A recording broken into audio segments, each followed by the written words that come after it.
사람이 죄를 지었기에 하나님 앞에 설 수가 없는데, 하나님 앞에 설 수 있으려면 사람이 하나님의 의를 가지고 있어야 되는데, 죄 때문에 하나님의 의가 다 파괴돼 버렸죠. 하나님의 의를 어디서도 찾을 수가 없는데 찾을 수 있는 곳이 드디어 등장했습니다. 어디입니까? 네, 복음입니다. 복음에 하나님의 의가 등장해 버렸습니다. 다시 읽겠습니다. 시작. 복음에 하나님의 의가 나타나서 믿음으로 믿음에 이르게 하나니 기록된 바 오직 의는 믿음으로 말미암아 찾으라함과 같습니다. 이 복음에 하나님의 의가 나타난다는 말은 법정적인 개념으로서는 무엇을 의미했죠? 죄사함을 의미했어요. 하나님의 법정에서 꽝꽝꽝 당신은 무죄입니다. 또한 양자됨이라는 의미에서 무엇이 나타났죠? 관계적 의가 드러났어요. 이 두 가지가 동시에 일어났습니다. 예수 그리스도의 죽음으로 우리의 죄는 사해졌고, 예수 그리스도의 죽음 때문에 다시금 하나님과 아버지와 자녀의 관계로 들어가게 되었습니다. 그리스도의 성육신, 여기 성육신에서 어제 제가 말했는데, 제가 그동안 성육신이라는 한자를 잘못 알고 있었더라고요. 거룩할 성자를 써가지고 거룩한 육신이라고 생각했었는데 왜 46년 동안 이걸 몰랐을까 싶습니다. 우연히 한자를 봤다가 이 뭐야, 이룰성자가 써있네?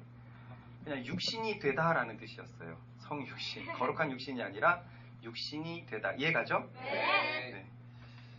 그리스도의 성육신과 십자가와 부활과 승천이라는 이야기 속에는 우리의 죄를 위해서 예수께서 대신 죽었다는 대속이 담겨져 있고, 그래서 우리의 죄가 무죄가 되었다, 보석금을 예수님께서 치르셨다라는 것이 나타나고, 그리스도의 모든 이야기에는, 이 성육신과 십자가와 부활과 승천 이야기에는 하나님의 사랑이 전제되어 있기 때문에 하나님의 자녀가 된다는 사실이 나타나 있습니다.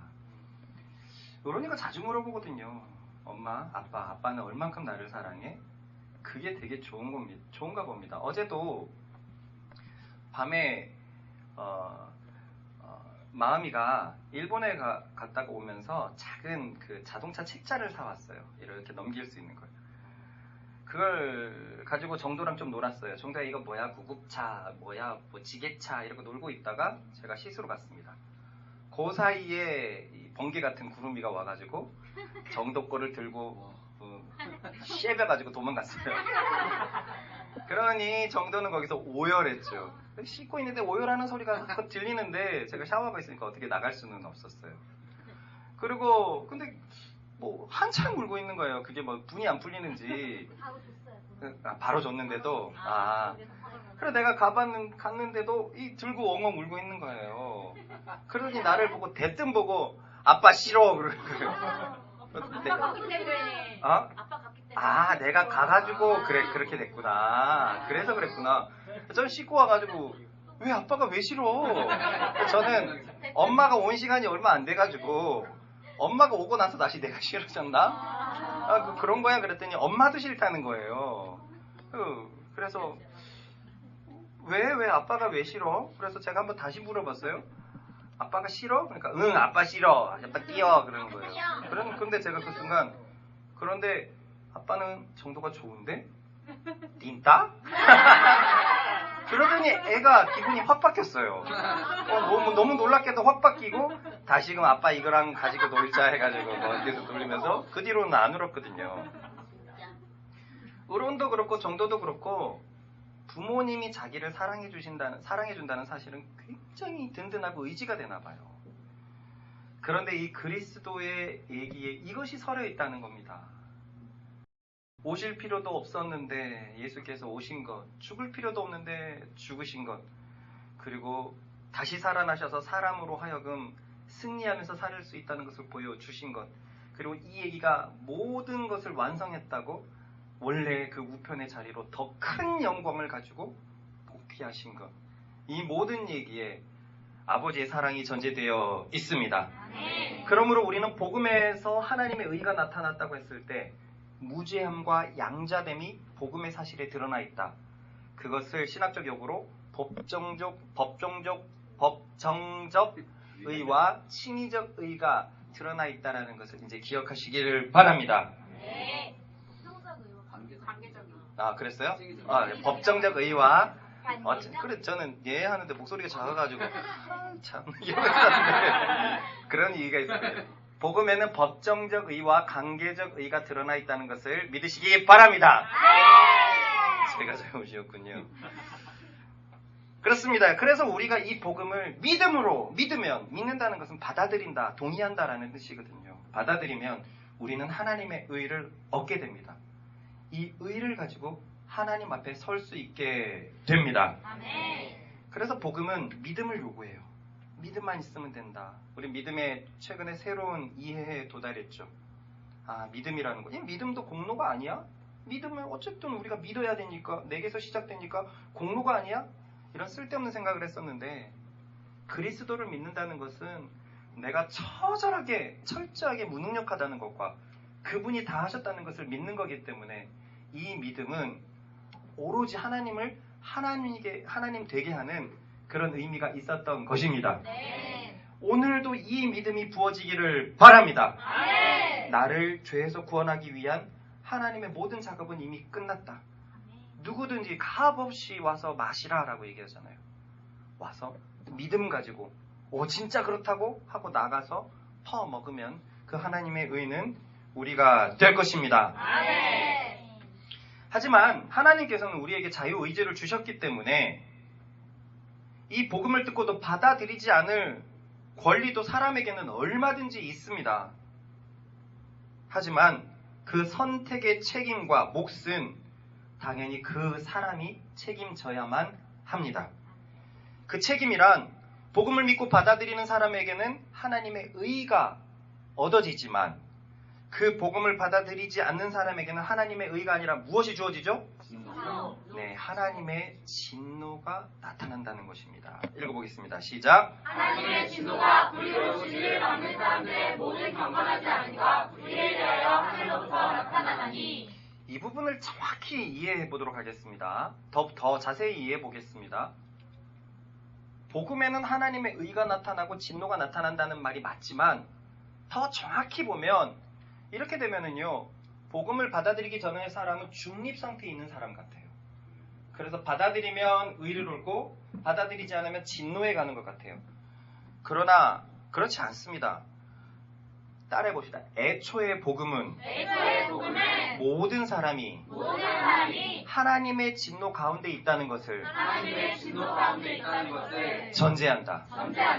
그러니까 복음을 받아들이지 않으면 하나님의 진노가 나타나는 게 아니라 더 정확히 말하면 모든 사람에게 하나님의 진노가 나타났는데 복음을 받아들인 사람에게 하나님의 의가 나타났다는 말입니다.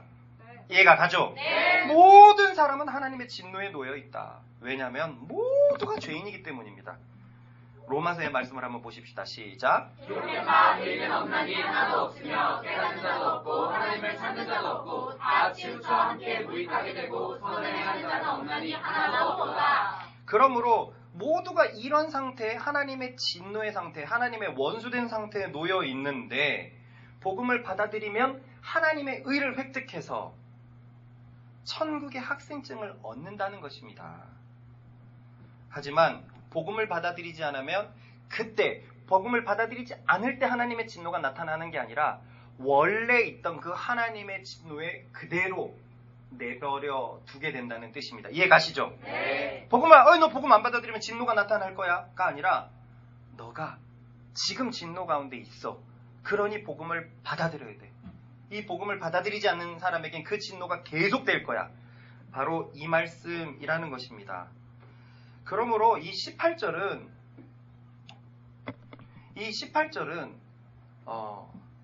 원래 인간의 상태를 말하고 있어요. 원래 인간의 상태. 원래 인간의 상태는 하나님의 진노에 놓여 있다.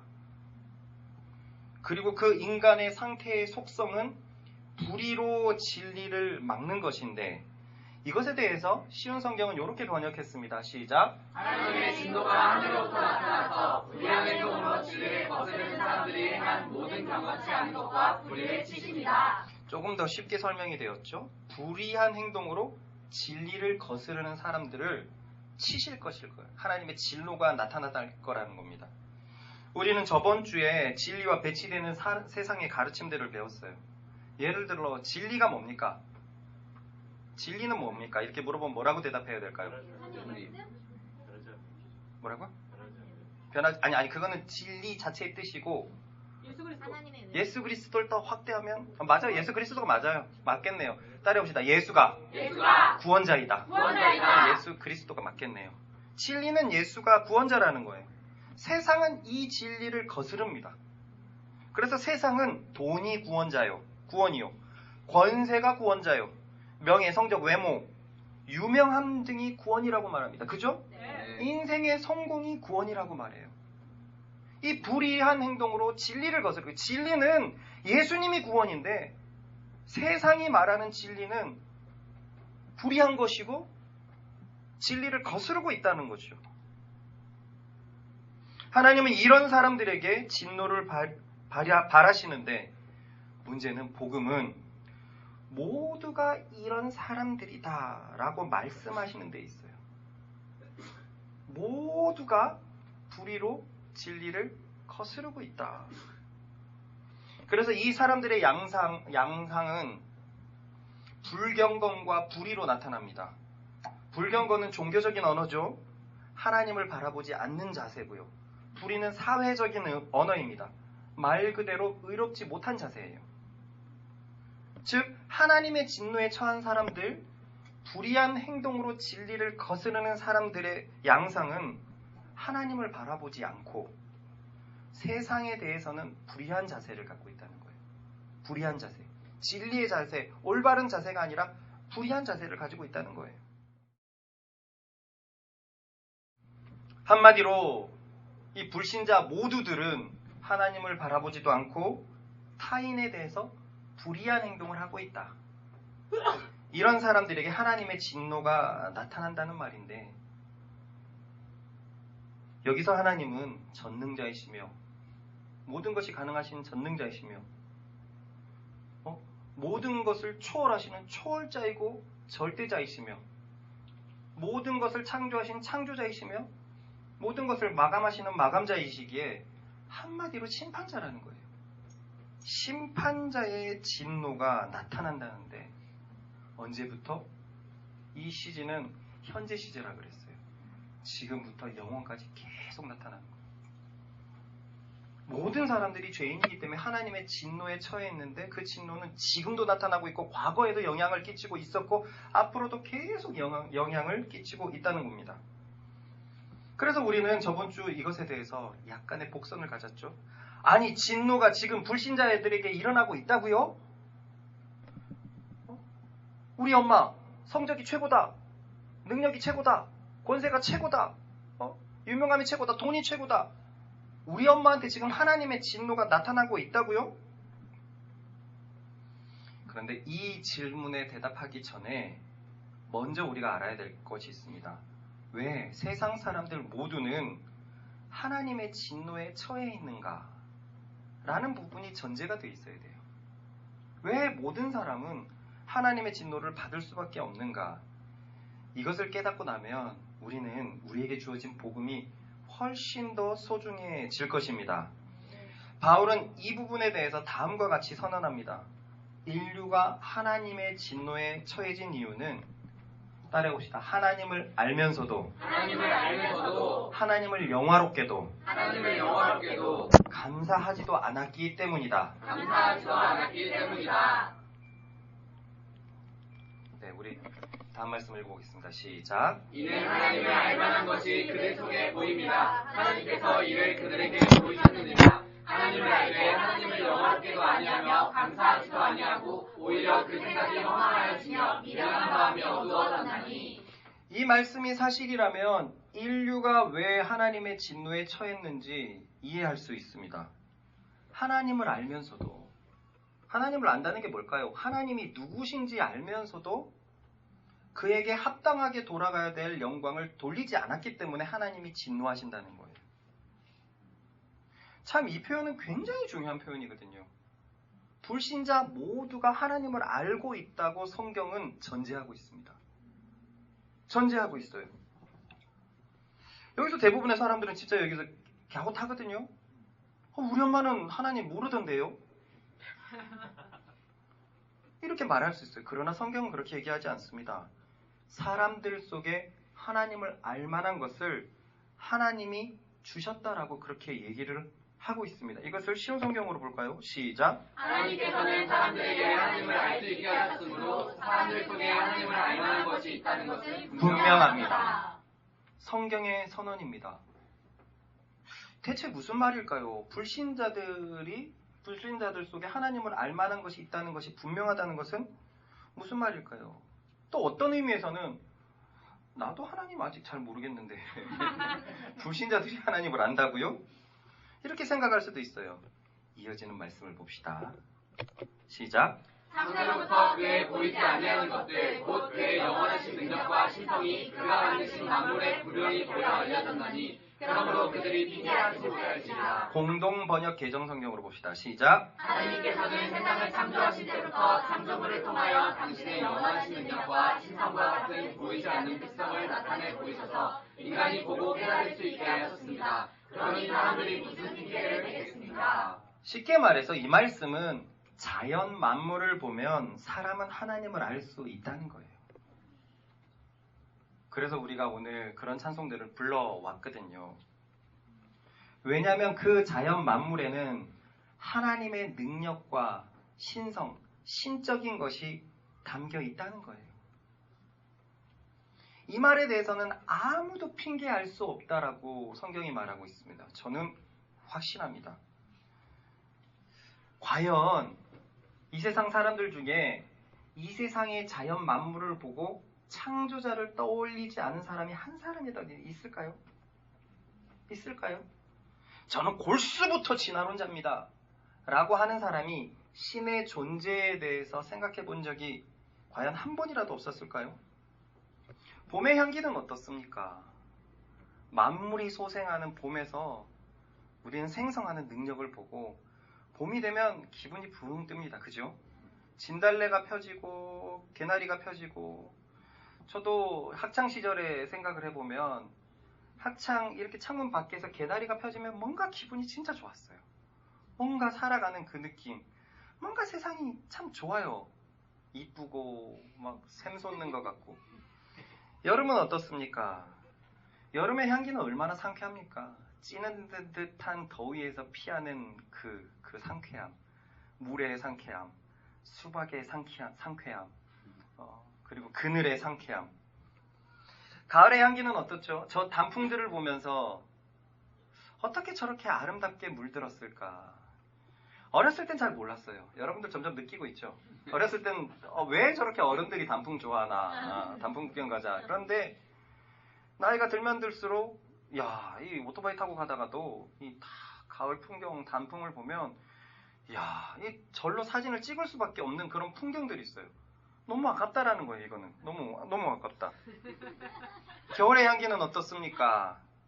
춥고 차분함 속의 고요함, 그 깊은 곳에서 그 생명이 움트고 있는 그런 고동.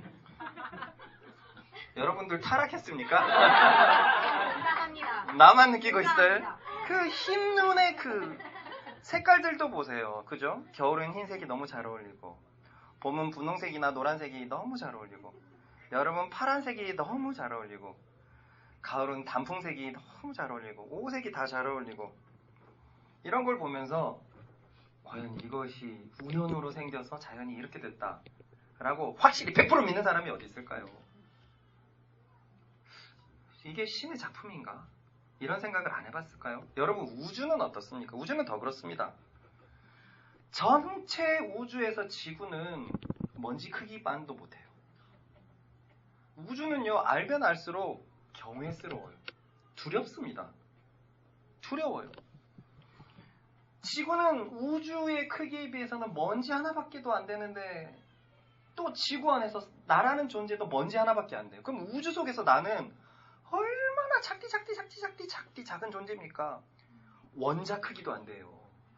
원자 크기도 안 돼요. 사람이 원자보다 더 작은 중성자 크기도 안 돼요. 대체 우주는 얼마나 큰 것입니까? 그런데 놀라운 것은 그 우주가 치밀하게 계획대에서 움직이고 있다는 거예요. 이게 너무 신기하지 않습니까? 태양도 원래는 태양이 중심이고 지구가 도는 줄 알았는데 뭐 예전에는 뭐 지동설도 있었지만 태양을 중심으로 도는 줄 알았는데 과학이 더 발전하니까 태양도 무언가를 중심으로 돌고 있어요. 우리 태양이 속한 게 태양계거든요. 태양계도 무언가를 중심으로 돌고 있어요. 그게 우리 은하거든요. 은하? 우리 은하도 무언가를 돌고 있어요. 그래서 나중에는 안드로메다 은하랑 한 60만 년 뒤에 있다가 이렇게 합쳐진대요. 60억 년인지 60만 년인지 합쳐진답니다. 그 우주가 뭔가 돌고 있어요. 뭔가의 힘으로. 서로 별과 별이 인력, 서로 주고받는 힘에 따라서 치밀하게 계획되어 있는데 이게 하나라도 어긋나지면 안 된다는 거예요. 그래서 일론 머스크 같은 사람들 지금 화성에다가 식민지를 건설하려고 자유여신상보다 더 큰 우주선을 만들고 발사해갖고 지가 스스로 돌아오게끔 만들게까지 하는 지금 그 기술이 일론 머스크의 회사에서 구현되고 있는데 그자조차도 우주는 설계되어 있다. 우주를 알면 알수록 이것은 프로그램이다라고 얘기를 해요. 치밀하게 설계되어 있다는 거예요. 이게 어떻게 우연으로 가능합니까? 옛날에 지적 설계론이라는 말이 아주 유명했는데요. 시계, 요즘 시계는 이런 거지만 예전 시계는 초침, 분침 막 이런 거 있잖아요. 그거는 약 2,000개의 뭐라 그럴까요? 부품으로 이루어져 있대요. 2,000개. 그 2,000개를 그 부품을 다 이렇게 어떤 바구니에 넣고 흔들면 언젠가는 시계가 될 확률이 있을까요? 우와! 이게 언젠가는 수백억 년 뒤에 나올까요? 불가능한 얘기입니다. 근데 사람은 2,000개가 아니잖아요. 우주는 2,000개가 아니잖아요. 이게 어떻게 우연으로 만들어지냐 이거예요. 이게 한때 유명했던 지적 설계론입니다. 그러니까 지적인 누군가가 전능자가 설계하지 않고서는 우주를 보면 볼수록 이건 뭐 알 수 없다는 거예요. 이건 하나님이 신이 존재한다라는 것의 반증이라는 겁니다. 그래서 인간 세상에 있는 종교는 어떻습니까? 이번 주에는 결국 종교 전쟁이 터지고 말았죠. 와, 이슬람의 그 시아파의 최고 우두머리인 이라크와 지금 이스라엘이 전쟁이 나버렸습니다. 이란이 엄청나게 큰 전쟁이 일어날지도 모를 지금 위험에 지금 처해 있어요. 어쩌면 이삭과 이스마엘의 전쟁을 우리가 볼지도 모르겠습니다. 물론 수니파가 있고 수니파의 종주국인 사우디아라비아는 참전하지 않고 있지만 이스마엘의 두 가닥인 시아파인 이 이란이 지금 이 전쟁이 일어났단 말이에요. 그런 걸 보면 댓글에 이런 말이 달립니다. 대체 종교가 뭐이기에 이렇게 사람들이 죽어가는데 종교라는 건 있는 건가? 라는 깨시민들의 댓글이 있어요. 그들에게 묻고 싶습니다. 뭘 그렇게 당신은 잘 알고 있길래 저 수십억 명의 사람들이 믿고 있는 것을 부정하려 드냐? 당신은 수십억 명의 사람들보다 위대한 사람이냐? 그렇잖아요. 무엇 때문에 저 사람들이 저렇게 종교를 놓고 전쟁하고 싸울까요? 그들에게는 놓칠 수 없는 신념인 거예요. 그들이 바보입니까? 누가 바보입니까? 창세로부터 지금까지 인간은 계속 종교를 가져왔고 우리는 지금 현재 산업화 때문에 잠시 무교가 지금 득세를 하고 있어요. 잠시 득세하고 있습니다. 왜냐하면 우리나라도 수천 년 동안 신의 민족이고 온통 샤머니즘에 둘러싸여 있다가 이제 과학의 힘, 경제의 힘, 산업의 힘 때문에 인간이 최고다라고 막 우리 입장에는 어떻게 보면 르네상스가 시작이 됐어요. 그러나 우리보다 빠른 산업화의 현장 외국에서는 이 무교의 비율이 점점 줄어들고 종교의 비율이 점점 늘어나고 있다라는 말입니다. 이런 일들이 왜 일어날까요? 왜 사람들은 종교성을 가지고 있을까요? 사람은 본성적으로 알고 있기 때문입니다. 사람들 넘어서 있는 존재가 있다. 눈으로 보이는 이 세상이 다가 아니다. 그것을 본성적으로 알고 있기 때문입니다. 우리도 그렇지 않습니까? 우리도 진짜 그 종교가 있었고 저승사자가 있었고 염려다행이 있었어요. 그래서 한국형 호러물을 보면 저승사자가 등장을 하고 염라대왕이 심판을 하고 그 뭐였죠? 신과 함께라는 그 영화에서 보면 그것을 그렇게 잘 구현해놨어요. 이 종교들은 하나같이 말해요. 내세 세상이 있고 심판이 있다. 세상의 모든 종교는 하나같이 이것을 얘기하고 있습니다. 무언가 죽음 이후의 세상이 있고 무언가 심판이 있다. 뭔지는 모르겠지만 그 심판을 누가 하는지는 모르겠지만 절대자가 있고 사람은 자기가 살아서 지었던 짓으로 인해서 마지막에 심판을 받을 것이다라는 이 사실이 모든 민족에게 알려져 있어요. 지금 이 시대에 인터넷이 있는 이 시대에 알려졌으면 모르겠는데 그 옛날은 도대체 어떻게 알고 있었을까요? 옛날에 그 총균세라는 얘기를 한번 한 적이 있죠. 동준이가 저한테 갖다 줘갖고 읽었던 책이 있는데 그건 사람을 진화적으로 이렇게 표현해 놓은 책이거든요. 거기서 보면은 그런 게 있습니다. 전 세계 대륙 가운데 가장 사람들에게 문명인들에게 늦게 발견된 대륙은 이 태평양 대륙이에요. 그 호주부터 이렇게 있는 거기를 뭐라 그러죠? 뭐 미크로네시아 무슨 네시아 하는 막 그런 데가 있잖아요. 오세아니아 주에 있는 요런 막 뉴질랜드 위에 하와이까지 쭉쭉쭉쭉쭉 점으로 되어 있는 그런 곳이 있습니다. 그게 1500년대인가 1600년대에 발견됐어요. 그러니까 신대륙은 아메리카는 훨씬 더 콜럼버스에 의해서 발견됐고 요 대륙이 가장 늦게 발견됐어요. 한참 르네상스가 있고 종교개혁이 일어났고 막 요럴 때쯤에 그게 발견됐는데 세상에 이제 그러니까 문명인들이 처음 들어갔을 때는 과연 사람의 존재는 어디서부터 왔나 이런 고민이 이런 질문을 분명히 이해하고 있었겠죠. 들어갔는데 거기에도 종교가 있고 거기에도 신전이 있고 이제 막 밝혀진 그 민족이 신을 믿고 있고 그게 아주 큰 행위로 되고 있더라는 거예요. 그들의 최고의 우두머리는 왕이 아니라 이 종교 집행 제사장이고 거기서 더 발전되면 이제 왕이 되는데 그 섬나라들은 작기 때문에 왕까지 가지지는 못하고 종교를 집행하는 제사장이 최고의 권위를 가지고 있고 결국 그렇게 밝혀진 최후의 인간의 땅들도 그렇더라는 거예요. 똑같더라는 거예요. 사람은 어떻게 이렇게 알고 있을까요? 그래서 하나님은 얘기하십니다. 그날의 심판대 앞에서 사람들은 핑계를 할 수 없을 것이라고 분명히 얘기합니다. 전 하나님 몰랐어요. 저는 예수님 몰랐어요. 신이 있다는 것을 몰랐습니다. 라고 할 수 없다는 거예요. 하나님은 그의 생각을 들추실 겁니다. 그가 신에 대해서 자각하고 느꼈다는 것을 들추실 거예요. 사람은 영적인 존재입니다. 하나님의 형상으로 창조되었어요. 영으로 창조되었습니다. 그래서 사람은 영의 세계를 알 수밖에 없어요. 알 수밖에 없었어요. 늘 얘기하지만 희한하죠. 뭐 달을 가고 화성을 간다는 이 시대에 케이블은 호러물이 너무 많아요.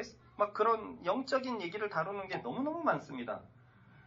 관심이 아예 없다면 그것은 사람들의 흥미를 끌지 못할 텐데 뭔가 본성을 자극하거든요. 그런데 사람들은 본성적으로도 알 수밖에 없는 하나님을 경배하지 않습니다. 사람의 종교성을 보고도 자연 만물을 보고도 저 우주를 보고도 하나님께 영광을 돌리지 않고 찬양하지 않습니다. 그래서 바울은 사람들이 하나님의 진노에 처해 있다고 말하고 있습니다. 여기서 요상한 질문이 하나 생깁니다. 그럼 목사님, 만약에 어떤 사람이 자연 만물을 보고서 하나님을 느꼈는데 그래서 그 사람은 자기 입장에서 창조주를 찬양하고 영광을 돌리면 그런 사람이 있다면 진노를 피할 수 있을까요? 저는 이 생각이 들더라고요. 온 세상 사람들이 하나님을 아는데 하나님을 경배하지 않았잖아요. 그런데 픽션을 한번 생각해 보자고요. 어떤 누군가가 자연 만물을 보고 우주를 보고 이거는 아무리 봐도 창조자가 있다. 그래서 자기식의 방법으로 복음이 아직 전해지지 않았으니까 자기식의 방법으로 창조자를 찬양하고 예배드리고 제사를 드린다면 이 사람은 하나님의 진노를 피할 수 있습니까? 아니요. 없습니다. 대답은 노입니다. 왜냐하면 하나님의 진노는 오직 복음으로 해결되기 때문에 그렇습니다. 그리스도가 아니면 하나님의 진노를 피할 수 없다는 말이에요. 이렇게 되면 굉장히 불합리한 마음이 우리 속에서 막 꿈틀거려요. 너무한 거 아니야? 예수를 몰랐던 사람은 어쩌란 말이야. 사람이 하나님을 알 수 있다고는 해도 결국 그리스도가 전해지지 않는 곳에 있던 사람이라면 그는 어쩔 수 없이 하나님의 진노에 처해 있는 것이네요? 라는 생각이 뭔가 좀 불편하게 만듭니다. 제 마음을 이해하십니까? 네. 맞아요. 불편합니다. 성경은 그런 사람들 모두 하나님의 진노에 처해 있다고 합니다.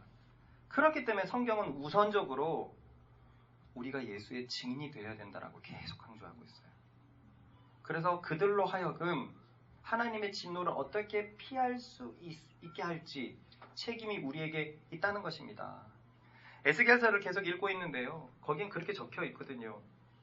네가 하나님의 심판을 전하지 않아서 다른 사람이 죽는다면 그 사람의 죄값을 너에게서 찾을 것이다. 그런데 네가 하나님의 심판을 전했는데도 그 사람이 거부하고 죽는다면 너는 그 사람의 피해에 대해서 무죄할 것이다. 여러분, 예수 믿는 사람에게 복음은 전해도 되고 말아도 되고가 아닙니다. 예수 안에 있는 특질은 저절로 향기가 납니다. 이것을 믿고 받아들여서 저절로 예수의 증인으로 살아가는 우리들 되기를 바랍니다. 아멘. 그래요. 그렇기 때문에 복음을 전해야 되는데 그보다 먼저 생각해 봐야 될 것은 만약에 이순신 장군이 하나님, 하늘님의 존재를 알아서 자기만의 방식으로 그를 찬양하고 영광을 돌렸다고 해도 결국 자신의 죄 때문에 죽을 수밖에 없을 거라는 거예요. 왜냐하면 하나님을 찬양하려면 죄인이 아니라 의인이 되어야 하기 때문이에요. 하나님의 원수가 된 죄인이 어떻게 하나님을 찬양할 수 있습니까? 내가 극도로 싫어하는 원수가 있습니다. 그 원수가 카톡을 보냅니다. 보라야 생일 축하해. 그 생일 축하가 축하로 느껴집니까? 이 새끼가 왜 이래? 네? 진짜 극도로 원수라면은요, 그의 호의가 싫습니다. 싫어요. 그쵸? 네. 그래서 죄인이 그 옛날에 어떤가 옛날 시대의 죄인이 하나님을 찬양한다고 해도 죄에서 출발하고 찬양했기 때문에 그는 하나님의 진노를 피할 수 없습니다. 자신의 죄 때문에 결국 죽어야만 했다는 것입니다. 그런데 이것도 여기서도 약간 아직 뭔가 좀 남아있죠. 좀 찝찝합니다. 그 사람은 복음이 임하지 않은 것 안에서는 최선을 다한 거 아닙니까? 그 사람이 과연 죄를 어떻게 해결할 수 있다고 창조자를 알아갖고 찬양을 했는데도 그럴 수 있습니까? 여러분 지금 심각한 죄의 오류에 빠져 있어요. 뭐냐? 여러분 사람을 지금 너무 낭만적으로 생각하고 있어요.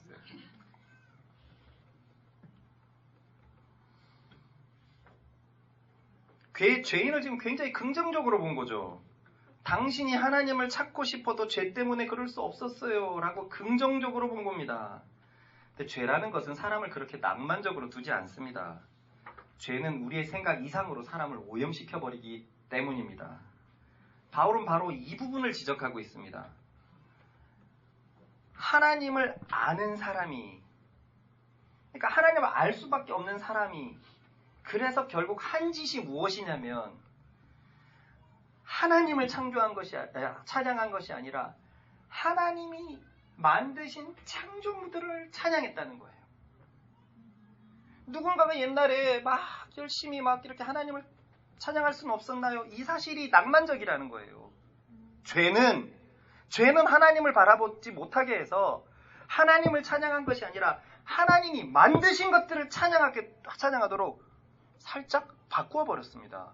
원어에서 보면 바꾸다라는 단어가 계속 나오거든요. 우리가 이 부분을 읽어보겠습니다. 시작. 하나님을 알되 하나님을 영화롭게도 아니하며 감사하지도 아니하고 오히려 그 생각이 허망하여지며 미련한 마음이 어두워졌나니 스스로 지혜 있다 하나 어리석게 되어 썩어지지 아니한 하나님의 영광을 썩어진 사람과 새와 짐승과 기어다니는 동물 모양의 우상으로 바꾸었느니라. 21절이 말하는 것처럼 사람들은 죄 때문에 생각이 허망해졌답니다. 이것을 쉬운 성경은 헛된 것을 생각했대요. 죄가 들어오면서 헛된 것을 생각했대요. 미련한 마음이 어두워졌다라는 부분은 어리석은 마음이 어둠으로 가득 차게 된 것이라고 쉬운 성경은 번역하고 있습니다. 그래서 그 결과로 죄된 사람은 하나님을 경배하는 것이 아니라 창조자를 경배하는 것이 아니라 창조물들을 경험하는 우상숭배에 빠졌다는 거예요. 인류 최고의 우상숭배가 뭘까요?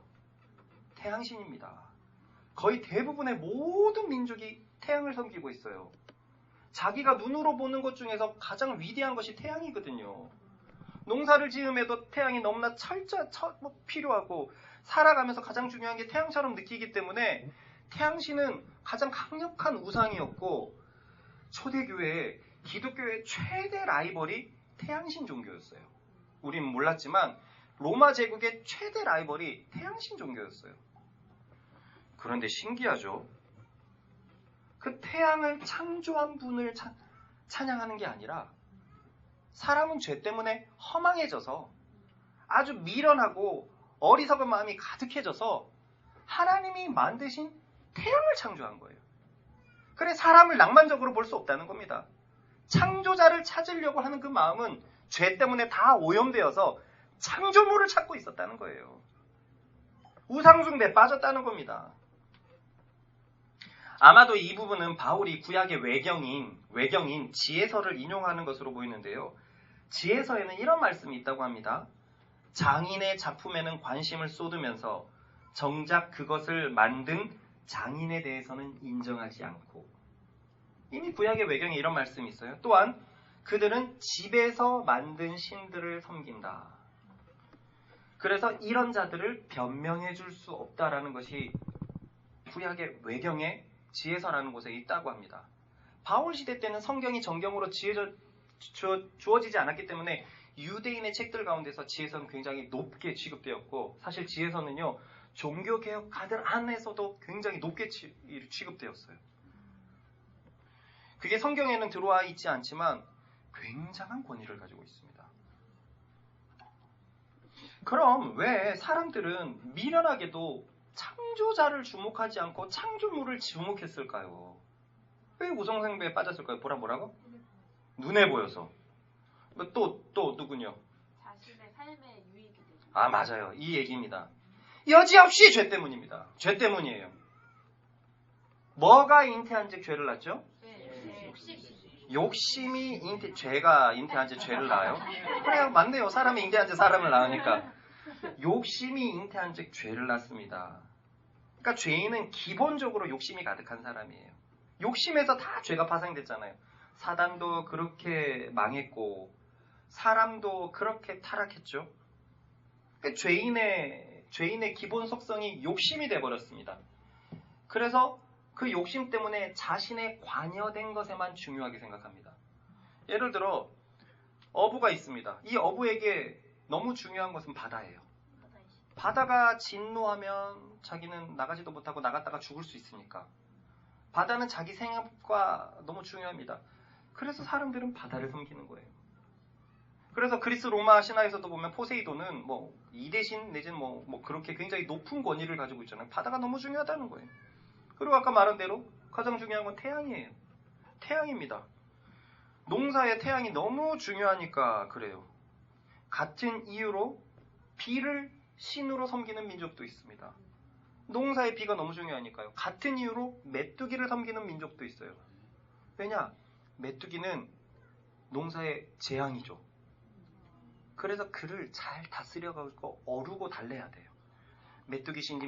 그래서 이방 종교들을 보면 성경에도 보면 블레셋은 정가를 섬기고 쥐를 섬기고, 이게 왜 그러는 거예요? 쥐 많으면 좋습니까? 아니요. 각종 유행병, 전염병들을 이렇게 유행시키죠. 그러니까 쥐의 신을 다루는 거예요. 우리 블레셋에 나타나지 마세요 하면서 쥐를 우상을 만들고 그렇게 하는 겁니다. 이런 식으로 자기에 관련된 것에 의미를 부여하고 그것을 섬겨버리게 되는 거예요. 죄가 그렇게 만들어버립니다. 이것을 넘어서 이 모든 것을 창조하신 창조자를 주목하게 못하게 하는 거예요. 아마 초기 우상 숭배자들은 자신이 아주 지혜롭다고 생각했을 거예요. 아, 내가 어떻게 하면 잘 살 수 있을까? 내가 어떻게 하면 돈 벌 수 있을까? 와, 이게 너무 필요하다. 이거를 섬기자. 자기가 만들어가지고 자기만의 방식으로 섬기고 세대를 거듭할수록 제사와 의식이 발전하고, 그래서 아직까지도 태양신을 섬기는 그 사람의 수는 굉장히 많습니다. 수억 대에 이릅니다. 아직도. 저 힌두교는 농사를 지을 때 뭐가 중요합니까? 소가 너무 중요하잖아요. 소는 온몸이 보물이죠. 피도 보물, 꼬리도 보물, 내장도 보물, 뭐 안 먹는 데가 없고 살아있을 땐 힘은 또 얼마나 좋습니까? 그러니까 농사에 너무 중요하니까 소를 섬겨요. 이것은 사람도 마찬가지입니다. 율리우스 카이사르는 로마 원로원들에 의해서 신으로 추앙받았습니다. 왜냐하면 그가 로마 제국을 건설했거든요. 그래서 사후에 신으로 추앙받았어요. 그러다가 황제들이 어느 순간 자기 자신도 다 신으로 막 격상시키기 시작했어요. 인간사의 최고 권력자들이고 그들이 내가 살아가는데 너무 중요하니까 사람이 신으로 높여놔 버렸어요. 그래서 로마 제국이 기독교가 네로 시대가 이후에 도미티안 시대에 엄청난 박해를 받는데 네로보다 더 큰 박해를 받는데 도미티안 자기를 섬기라는 거예요. 왜 하나님을 섬기냐? 그 로마의 황제들, 신이 된 황제들 중에서는 윤리적으로 아주 추악한 사람들이 많았거든요. 그럼에도 불구하고 사람들은 그들을 위해서 제사를 드립니다.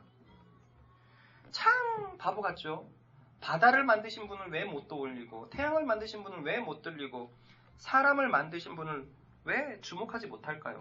읽어봅시다. 시작. 스스로 지혜있다나 어리석게 되어 그것이 자기가 사는 것에 있어서 아주 지혜로운 방법이라고 생각하는데 어리석게도 창조물을 숭배해버렸습니다.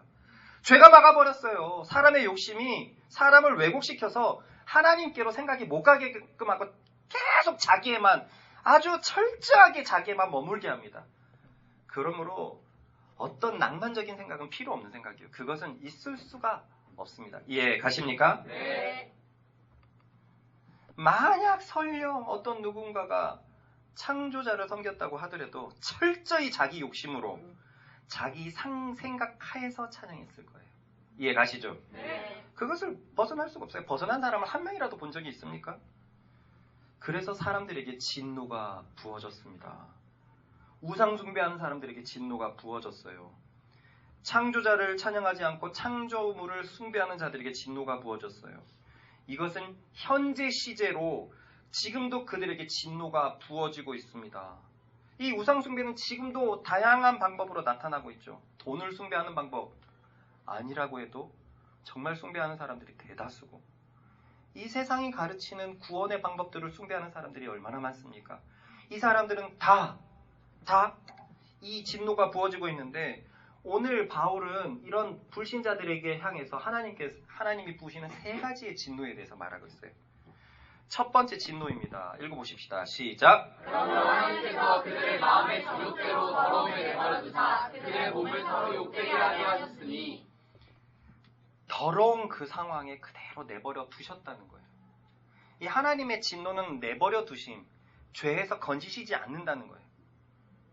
그래서 어떤 학자들은 이런 표현을 합니다. 물살이 아주 가득한 어떤 막 이렇게 떠내려가는 그 강물에서 구원받은 사람은 그 사람의 배를 잡고 있다는 거예요. 잡고 하나님께서 거슬러 올라간다는 거예요. 그런데 복음을 거절한 사람, 불신자들에게는 하나님께서 그 손을 놓으신다는 거예요. 그 진노 가운데로, 멸망 가운데로 계속 가게끔 둔다는 거예요. 더러움에 내버려 두신다는 거죠.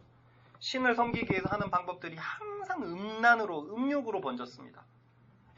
고대의 거의 대부분의 모든 제사들은 다 음란이에요. 그 더러움에 내버려 뒀다는 거예요. 쥐를 섬기는데 음란이 웬 말이며, 정갈을 섬기는데 웬 말이며, 뱀을 섬기는 사람들도 얼마나 많으며, 지혜자의 입장에서는 얼마나 이게 웃긴 행위들입니까? 내버려 뒀다는 거예요. 내버려 뒀다는 거예요. 그 내버려 둠의 결과가 따라해봅시다. 그들의 몸을 서로 욕되게 하심. 서로 욕되게 하심. 이 욕되게 하심이라는 말은 사람의 몸을 욕되게 하셨다는 말은 하나님의 형상대로 살지 못하게 하셨다는 거예요. 그냥 사람의 몸이 뭐 이런 말이 좋을까요? 욕바지예요. 그냥 원래는 하나님의 형상이었는데 아주 사람의 몸을 그냥 굉장히 평가절하가 돼버린 거죠. 욕된 몸이 돼버린 거예요. 욕된 몸으로 내버려 두셨다는 겁니다. 그러니까 지금 현재 하나님을 섬기지 않고 있고 우상 숭배를 섬기고 있는 모든 사람들이 그들의 사람의 삶의 모습의 면면에는 하나님의 형상은 계속해서 그 흔적은 지워지고 있고 짐승과 같은 욕된 몸이 되는 거예요. 본성적으로 살아가고 본능적으로 살아가고 그들에게 점점 뭐라 그럴까 어렸을 때부터 주어졌던 어떤 양심이나 그 하나님의 흔적들은 계속 시간을 거듭하고 세대를 거듭할수록 타락해져 가고 있고 지금 시대는 그것이 말도 못하죠. 우상 숭배로 인한 하나님의 진노는 사람의 몸을 욕되게 하셔서 사람이 아름답지 않은 존재가 되게 해버렸습니다. 사람이 더 이상 아름답지 않은 존재예요. 사람이 원수고 사람이 모든 죄악의 근원이고 그렇게 처해버리는 거예요. 왜 그 유학을 가서도 한국 사람이 가장 문제다 이런 말들이 많잖아요. 나가면 한국 사람들이 결국 사기치고 믿을 사람 없게끔 만들었어요. 사람이 아름답지 않게 돼버린 겁니다. 그렇게 한 아버지 어머니 밑에서 컸던 형제들이 돈 때문에 싸우고 또 이런 경우도 많았죠. 지금은 아니지만 예전에는 부모님들이 빨리 증여를 했어요. 유산이나 이런 상속세에서 피하려고 빨리 증여를 했는데 빨리 증여를 했더니 자식이 부모님을 제대로 섬기지를 않아요. 이게 무슨 짓입니까? 나는 이게 아무리 타락했다고 해도 이해가 되지가 않습니다. 자기 자식에게 뭘 보여주고 있죠? 자기의 나중에 운명을 가르치고 있는 것밖에 더 됩니까? 어떻게 그럴 수가 있죠? 사람이 아름답지 않도록 욕된 존재가 되도록 하나님께서 버려두신 겁니다. 가족이 무너지면 다 무너지잖아요. 그 가족은 타락하기 전에 하나님의 창조 섭리 안에 있던 첫 번째 그 구조였는데 그것까지 무너지면 그렇잖아요. 가족 안에서 아름답지가 않죠. 사람의 몸이 욕되게 된 것입니다. 그래서 첫 번째 진노는 우상 숭배를 하는 자에게 하나님께서 진노를 부으셨습니다. 다음의 진노입니다. 읽어보겠습니다. 시작. 이는 그들이 하나님의 진리를 거짓 것으로 바꾸어 피조물을 조물주보다 더 경배하고 섬깁니다. 주는 곧 영원히 찬송할 이시로다. 아멘. 이 때문에 하나님께서 그들을 부끄러운 욕심에 내버려 주셨으니 곧 그들의 여자들도 수리대로 쓸 것을 바꾸어 영리로 쓰며. 25절에 일단 성경을 읽을 때 이는 저는 이 1장 해석이 진짜 어려웠었거든요. 그동안. 그것이 번역상에 약간 문제가 그랬었어요. 25절이 이는이라고 되어 있어가지고 앞에 절부터 연결되는 것 같은데 학자들은 이는이라고 해석을 하면 안 된다고 해요. 그래서 우리 그 위플에서 보면 나머지 5가지, 6가지의 그 한글 성경은 접속사를 받지 않고 있어요. 그러니까 25절부터 새로운 구절이에요. 근데 저는 이는 때문에 이게 어떻게 나눠져야 되는 건지 그걸 굉장히 오래 고민했었는데 여기서부터는 새로운 진노가 나옵니다. 첫 번째가 우상숭배였다면 두 번째는 하나님의 진리를 거짓 것으로 바꾼 죄예요. 하나님의 진리를 거짓 것으로 바꾼 죄. 아까 말한 것처럼 불의로 진리를 막는 것에서 이미 설명이 됐습니다. 하나님은 거짓 복음을 전하는 자에게 굉장히 진노하실 겁니다. 성경에서 보면 세상의 권력자나 어떤 세상에 힘 있는 사람들에게 하나님께서는 더 큰 멸망을 얘기하고 있어요. 왜냐하면 그들이 다른 복음을 전하고 있거든요. 나처럼 살면 돼. 나처럼 살면 성공할 수 있어. 그러니까 우리 지금 교보문고에 가봐도 성공하는 사람들의 어떤 그런 얘기들 있죠. 그래서 베스트셀러가 되는 사람, 그런 사람들은 더 큰 벌에 처해질 겁니다. 그건 진리가 아니에요. 그렇게 해서 사람은 하나님의 형상을 찾을 수 없습니다. 그렇게 해서 사람은 가족의 아름다움을 찾을 수가 없습니다. 그렇게 해서 사람은 자신 안에 있는 아름다움을 회복할 수가 없습니다. 근데 돈 버는 법, 하다못해 인싸가 되는 법, 이런 책도 베스트셀러에 올라왔어요. 무언가 세상을 살아가는 진리에 대해서 설명하는 것. 근데 그거 다 거짓 것이라는 거예요. 많은 사람들로 하여금 힘 있는 자들이 잘못된 진리로 끌고 간다는 거예요. 그래서 끌려가는 사람들도 그것이 진리인 줄 알고 살아가고, 깡패들은 힘이 진리라고 생각을 해가지고 그 힘 믿고 살아가고, 요즘에는 이 K-POP 문화의 영향 때문에 외모나 이런 것들이 너무나 중요해져가지고 과거보다 사람 바라보는 눈이 너무 심하게 높여졌어요. 예전에는 죄송스러운 얘기지만 와, 안 생겼다 하는 사람들도 결혼하는데 문제가 없었습니다. 그렇게 살아가는 게 다였으니까. 근데 지금은요, 저 상위에 있는 사람들만 외모가 끊임없이 주고받고 평가받고 이것이 진리처럼 되어버려가지고 결혼을 너무 못하는 사람들이 많습니다. 그런데 성공한 사람들은 자기의 얘기들이 계속 진리라고 계속 퍼뜨리고 있습니다. 그런데요, 이렇게 거짓을 진리로 바꾼 사람들에게 주시는 그 죄의 결과가 놀랍습니다. 그것은 동성애에 내버려 두시는 거예요. 부끄러운 욕심에 내버려 두셔서 여자들도 순리대로 쓸 것을 받고 영리로 쓰며, 여자들이 누구를 사랑하는 게 순리죠? 남자를 사랑하는 게 순리예요. 이 순리 원어를 보면은 내추럴가 들어가 있어요. 그게 자연이라는 거예요. 자연스러운 방법이라는 거예요. 이게 순리인데 진리를 거짓으로 바꾼 사람들에게 부끄러운 욕심대로 내버려둬가지고 그들로 하여금 자연을 거슬러서 살게끔 돼버리는 거예요. 뭔가 이 세상을 불편하게 살아가도록 만들어버리는 거죠. 그래서 이 마지막 표현은 동성애입니다. 여자들이 남자를 사랑하는 게 아니라 여자를 사랑하고.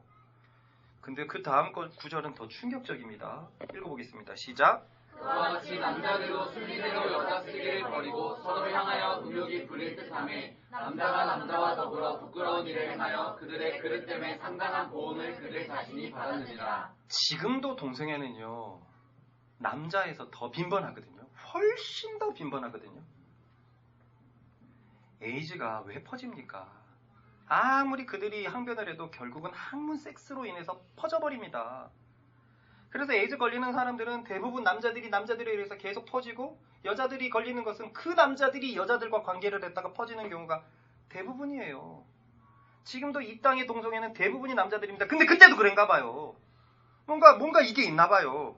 여자들은 그저 아까도 보다시피 순리대로 쓸 것을 바꿔 영리로 쓰며, 그러니까 여자들이 여자들을 사랑하며, 요 정도의 표현이거든요. 근데 남자들은 서로 향하여 음욕이 부릴 듯하고.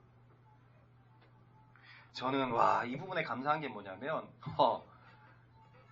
남자를 향해서 음욕이 올라온 사실이 가슴에 손 올리고 단 한 번도 없거든요. 항상 더럽습니다. 항상 더러워요. 그래서 예전에 제가 어렸을 때는 동성애가 거의 없었고 죽일 놈의 죄였고 사회에서도 그렇게 취급받았었기 때문에 동성애가 언급이 안 됐어요.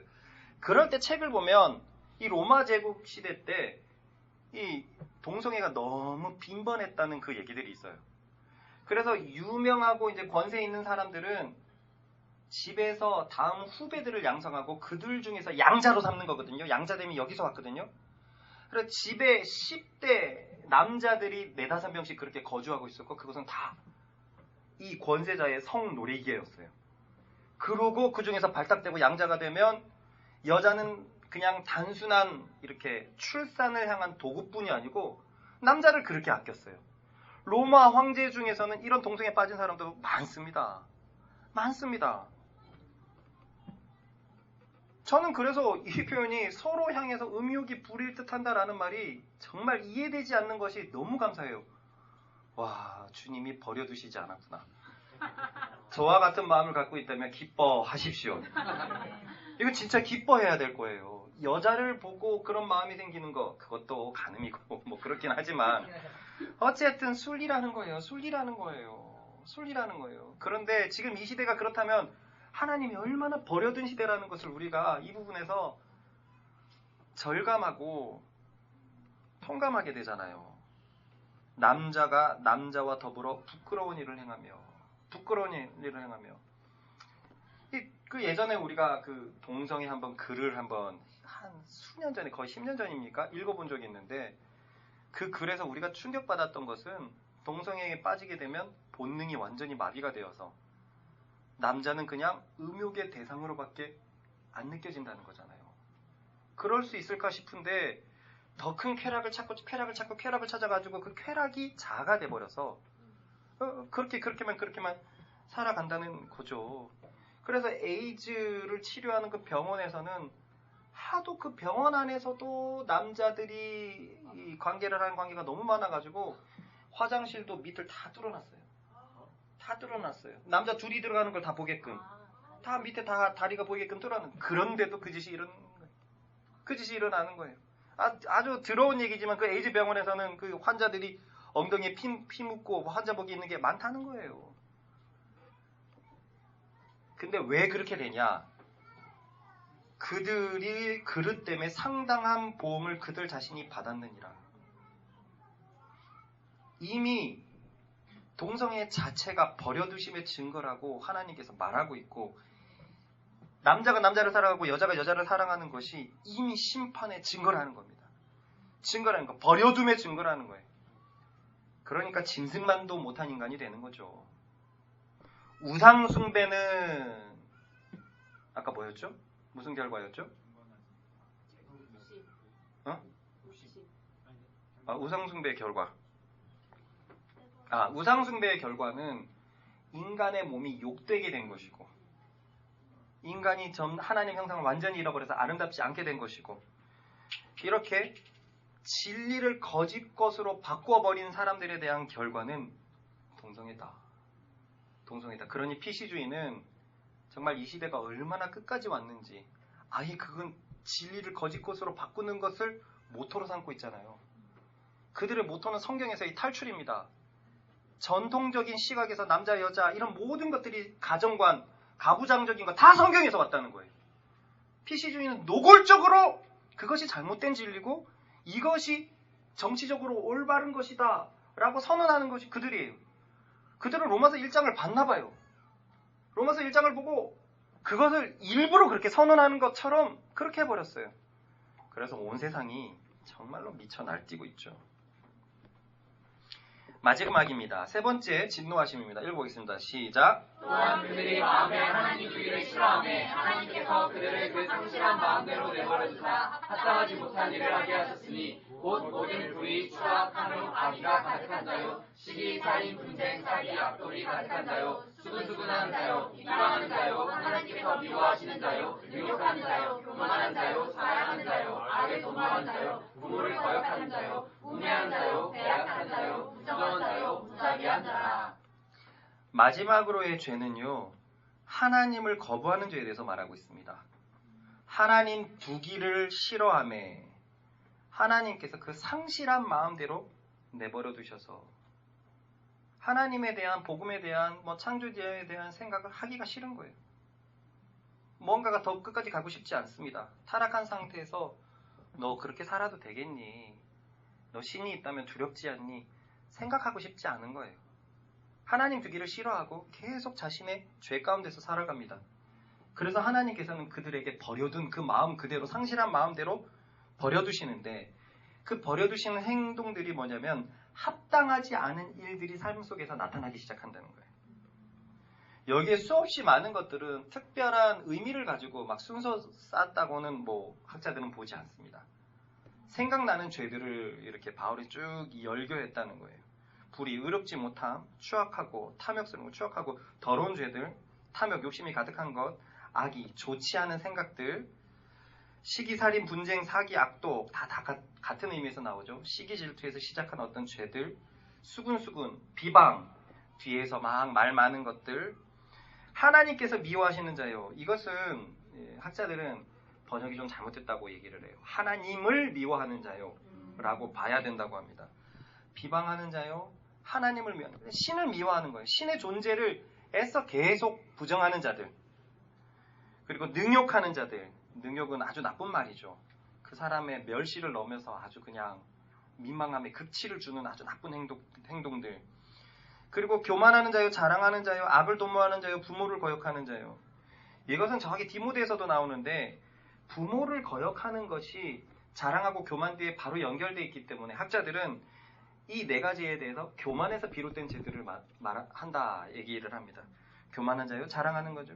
부모를 거역하는 것도 교만한 거죠. 지가 뭐라고. 부모님의 은혜를 잊어버리고 악을 도모하고 우매한 자요, 미련한 자입니다. 배약한 자요, 그러니까 약속을 배신하는 자들. 그러니까 하나님의 언약을 파기하는 것도 그렇고 뭐 사람의 신뢰를 아주 그냥 집어 던지는 자들. 이 무정한 자는 이 학자들은 가정을 얘기한다고 그래요. 가정 속에서도 서로 간의 정이 점점 없어지게 되고 무자비한 자라. 하나님을 두기 싫어하면 분명히 가슴 속에서는 자연을 보고 우주를 보고 사람들을 보고 하나님의 존재를 하는데 아기들 보고 왜 천사라고 부릅니까? 그것에 대해서 세상 사람들은 왜 발끈하지 않죠? 신이 있다면 그럴 것 같거든요. 아기들이 웃어주고 아무것도 아닌데 기쁘고 그냥 열심히 일을 하고 돌아가고 녹초가가 되는데 날 보고 웃어주는 웃음에 진짜 온갖 엔돌핀이 다 들어옵니다. 다 살아. 이건 부모라면 다 느끼는 마음이에요. 그를 왜 천사라고 표현합니까? 조피시주의는 악마라고 표현하지. 사람의 본성이 그렇지가 않다는 거예요. 뭔가가 있는데 그런데 하나님 마음 두기를 싫어하니까 이런 합당하지 않은 일들에 하나님께서 내버려 두셨다. 마지막 말씀입니다. 읽어보십시다. 시작. 그들이 이 같은 일을 행하는 자는 사형에 해당한다고 하나님께서 정하심을 알고도 자기들만 행할 뿐 아니라 또한 그런 일을 행하는 자들을 옳다 하느니라. 이 같은 일은 바로 아까 많이 나왔던 그거 나열된 거거든요. 그것을 행하면 사형에 해당한다고 하나님께서 정하심을 알고도 이건 아까 그거예요. 나 이렇게 살면 안 되는데, 나 이렇게 죽으면 심판인데, 나 이렇게 살면 안 되는데 어쩔 수 없지 하면서 살아가는 그런 사람들. 결국에는 내세 세상을 알고 결국에는 너에게는 지옥이다, 사형이다, 청해질 것을 알면서도 살아가는 사람들, 이런 사람들. 그런데요, 원어로 보면 자기들만 행할 뿐이 아니라 또한 그런 일을 행하는 사람들을 옳다 하느니라. 이게 뭐냐면 행하는 사람보다 더 위험한 사람, 더 무거운 형벌을, 진노를 받는 사람이 이런 사람이라는 거예요. 그런 일을 행하는 자들을 옳다고 하는 사람. 그래, 부모가 부모지. 너는 너의 인생 살아야지. 무정한 자요. 이렇게 계속 지켜봐주고 옳다고 하는 사람들. 아까 위에 나왔던 모든 이런 나쁜 악들에 대해서 에이 그래 하면서 옳다고 하는 사람들이 더 큰 진노에 처하게 된답니다. 왜냐? 저런 일을 행하는 사람들 중에서는요, 자기 의지가 아닌데도 끌려서 행하는 사람들이 있을 수 있어요. 뭐 예를 들어서 수근수근 비방 수근수근 비방 이런 것들 보면은요, 일진들이 너 제 욕 좀 해. 하기 싫은데 할 수도 있어요. 그런데요, 그런 일을 옳다고 하는 사람은 자기 의지로 동의하는 사람들입니다. 이런 사람들은 더 큰 진노를 받고 더 하나님의 내버려 두심에 처하게 되고 더 합당하지 않은 일들이 나타날 것이라고 말하십니다. 결국 세상의 모든 사람들이 이 하나님의 진노에 처해 있다는 거예요. 창조자를 찬양하지 않고 창조물을 찬양해서, 그래서 하나님이 주신 몸이 욕되게 되고, 그리고 진리를 거짓 것으로 바꾸어버려서 그것이 진리인 양 행동하는 사람들에게 동성애에 처하도록 내버려 두시고, 하나님 두기를 싫어해서 모든 악한 것에 내버려 두게 하시는 것이 모든 사람에게 나타났다는 겁니다. 여러분들이 알고 있는, 어쩌면 믿지 않는 불신자 여러분 부모님들을 생각해 보세요. 이것에 대해서 결코 자유로울 수 없습니다. 동의하지 않겠죠. 본인은 자기가 지혜롭다고 생각해갖고 동의하지 않겠죠. 하지만 아무도 자유로울 수 없습니다. 이 하나님의 진노가 지금 나타나고 있고, 그 진노가 무정한 것으로도 나타나고, 배약하는 것으로도 나타나고, 악의로도 나타나고, 시기로도 나타나고, 교만으로도 나타나고, 자랑으로도 나타나고, 그런 것입니다. 그러니 지금 바울이 말하고 있는 바는 자연에서 나타나고 있는 어떤 하나님의 어떤 이렇게 느껴짐들, 또한 그런 양심에 우리 속에서 증거하는 어떤 하나님의 어떤 존재를 인식하는 것들은 사실 하나님을 찾는 사람들에게 도움이 되기는커녕 그들이 진노하시는 하나님 앞에서 핑계하지 못할 뿐이라는 것을 분명히 말하고 있다는 거예요. 자연 속에서 분명히 하나님을 만났습니다. 신의 존재를 알아요. 그러나 그 사실 때문에 구원을 받을 수 있는 것이 아니라 그 사실 때문에 그들은 오히려 하나님 앞에 핑계를 받지 못할 것이라는 겁니다. 저 수없이 많이 죄를 지은 사람들, 그 사람들. 그런데 결국은 알고 보니까 하나님이 있는 것을 알면서도 그렇게 했다는 것에 대해서, 그러니 일반 계시는 복음으로 인도할 능력이 전혀 없습니다. 자연에서 하나님을 보고, 사람들 속에서 사람을 보고, 하나님을 보고, 우주를 보고 그분의 능력과 신성을 발견한다고 해도 구원받을 수 있는 능력으로 인도되지 못합니다. 오히려 그것은 불행합니다. 그 심판대 앞에서 증거가 되거든요.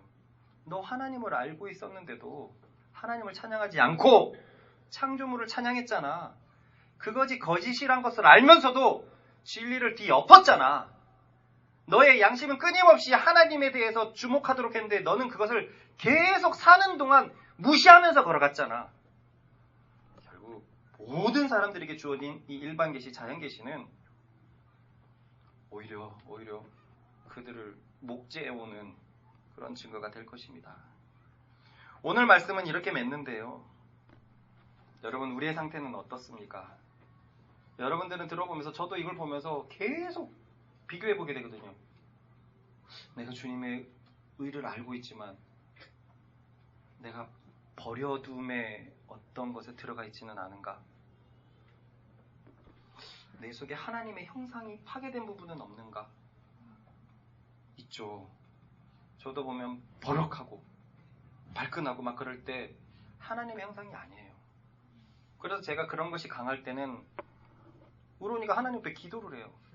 성령님, 아빠 무서워요. 아빠 혼내지 않게 해주세요. 그럴 때는 제가 정신 차리죠.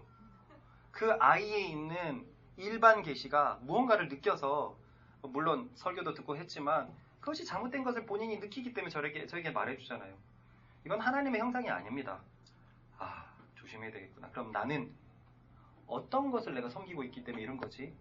복음 말고 내가 의지하고 있는 게 뭐기 때문에 하나님의 형상이 내 속에서 욕되게 되는 거지? 아, 그렇게 나를 돌아볼 수 있게 되죠. 또한 우리는 두 번째 말씀을 진짜 무섭게 받아들여야 되죠. 우리 속에서 진리가 아닌 것들이 진리 되려는 것을 이제는 더욱더 철저하게 밀어내길 바랍니다. 네. 복음이 진리인데 우리 동준이가 그래도 명예 있는 학술을 발표해야지, 지식이 진리이지, 동성애자 됩니다. 성경 보면 동성애자 돼요. 그게 계속 심해지면, 이 성경 말씀이 그렇잖아요. 진리가 거짓을 둔갑해갖고 그것이 진리인 것 모양 하면 계속 가다가는 하나님께서 그대로 버려두신다는 거예요. 부끄러운 욕심대로 버려두신다는 거예요. 그게 최종 버전이 동성애자고, 그 전까지 저 사람은 부끄러운지도 몰라. 그거는 그냥 살아가는 거예요. 어떤 명예 있는 사람이 부끄러운데 살아가가지고 그 능력은 인정받지만 그 사람의 어떤 인격과 인간성에 대해서는 하나도 이렇게 칭찬받지 못하는 그런 사람들 있죠. 부끄러운 욕심에 내버려둔 거예요. 여러분, 복음의 진리가 진리되기를 바랍니다. 아멘. 하나님 두기를 기뻐하는 우리들 되십시다. 아멘. 더 기뻐하는 사람들 되십시다. 그러므로 경시 삶은 얼마나 감사합니까? 4년 반 전부터 기도하고 3년 반 전부터 묵상을 했던 거, 그래서 평일날에 계속 예배드리고 이런 것은 얼마나 감사합니까? 그래서 한번 돌아보십시오. 이 앞에 안 들어가지네. 이 앞에 많은 악한 일들이 우리 가운데서 점점 멀어지고 있는 것들에 대해서 기뻐하십시다. 아멘. 하나님을 듣고도 싫어하신다면 어쩌면 어머님들에게 이게 증거가 될지도 모르겠어요. 계속 말씀을 듣는데, 야, 나 너 만나러 가지. 야, 나 그거 좀 부담스러워. 계속 복음에 초청에도 불구하고 이렇게 하신다면 이런 악들에 대해서 하나님은 그대로 버려두신다는 거예요. 계속 너는 그렇게 살아라. 그러니 여러분, 복음이 얼마나 감사합니까? 할렐루야. 네. 우리가 저렇게 될 수밖에 없는 존재들이었는데, 하나님의 버려두심에, 내버려두심에 처할 수밖에 없는 존재들이었는데, 그 복음에 하나님의 의가 나타나서 우리를 건져 주셨습니다. 아멘. 그 복음을 더욱더 붙잡는 우리들 되십시다. 아멘. 우리 같이 이 시간 주여 한번 외치면서 기도할 것은 복음의 진리를 알게 하셔서 아멘. 하나님의 진노가 촉발되는 모든 것에서 나를 구원하여 주십시오. 아멘. 주님, 나를 내버려 두지 마시고 잃어버린 한 마리 양을 위해서 밤새도록 찾으시는 그 예수님의 열정이 늘 함께하게 하여 주십시오.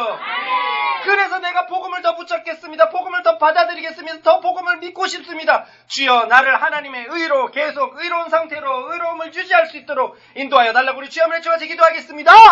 주여!